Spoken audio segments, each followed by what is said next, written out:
So a memorable moment for me involving culture and brand would definitely be a program that we created on the Nike side called Shy League. So that's kind of a conversation where, people got, with myself and my team got in a room and figured out a solve for a problem, right? So when you see a problem, you think about like, how do you solve that from a brand or culture standpoint?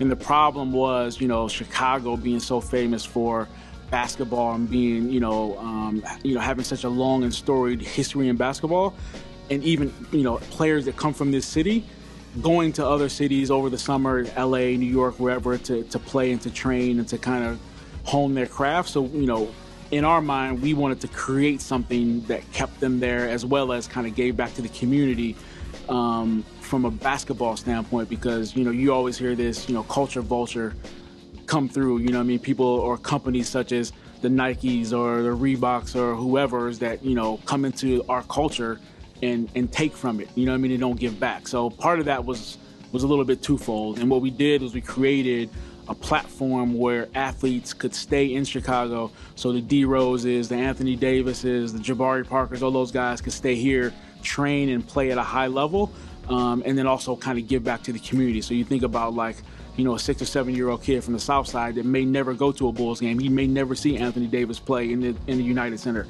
but he could walk in here for free and see him play at the highest level. So that was a great program for me. And I think, back to our conversation about authenticity, we really got to a point where it wasn't us from a Nike standpoint kind of making the call for guys to come. The Draymond Greens and the J.R. Smiths and those guys would just come to the city anyway to play in this, because from an authenticity standpoint, people were hearing about it and it was authenticating and, proving itself inside the culture to the point where people wanted to be part of it. So I think that was a great example of that.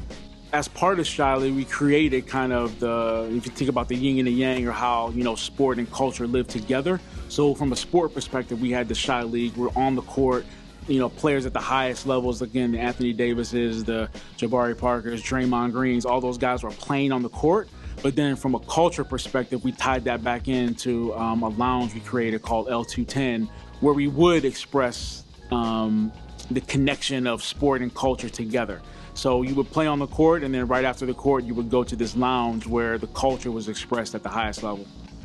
So that was kind of the tie-in of both of those. But I think both of those programs together were ahead of the curve on a lot of different levels. Again, you talk about the players that played in Shy Leagues. A lot of those, obviously, this was before Draymond was what he is now.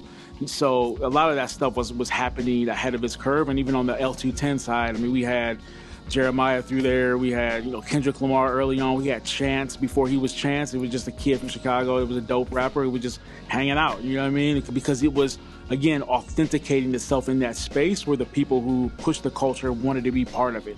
So you had a Chance coming to us, wanted to be in there because it was authentic in his space, rather than us kind of paying a talent fee and bringing Kendrick Lamar in and all of that. When people came to the city, they wanted to go there because that was part of the culture and what they wanted to be integrated into. So L210 was a pop-up space in the West Loop that ran for about 6 or 8 months. We had a bunch of different activations come through there, everything from sport focused around March Madness and those types of things to really super culture, music, and fashion focused around listening parties and album releases and that kind of stuff. So it was a mesh of all that. Memorable hip-hop moment. So I think this is probably like 5 years ago. All-Star Weekend. So we were at All-Star Weekend and I was coming back from activation and I had a bunch of shoes in my hand. It was unreleased, like super high heat stuff. So I get on the elevator that we're staying in the hotel in the elevator, and this big like football playing looking dude gets on the elevator, and right behind him is Diddy. So it's just me, this football player dude, and Diddy, and obviously me from a culture standpoint, I just, instinctively was like, what's up, Puff? We started a conversation in the elevator. Long story short, a couple hours later, I was in the hotel gym training with him and his son. And a couple hours later, we were at the club at the Ciroc party. And I've been a Ciroc Boy ever since, basically. That's probably a great kind of connection between sport and fashion. That conversation all started around footwear. He started talking about the shoes I had. And he's a sneaker dude, as you know. He's a fashion guy and a sneakerhead. So that conversation started there and kind of kicked off from there, and like I said, I've been a Ciroc Boy ever since. I still get boxes of Ciroc to the crib. So that's probably one of my most memorable moments.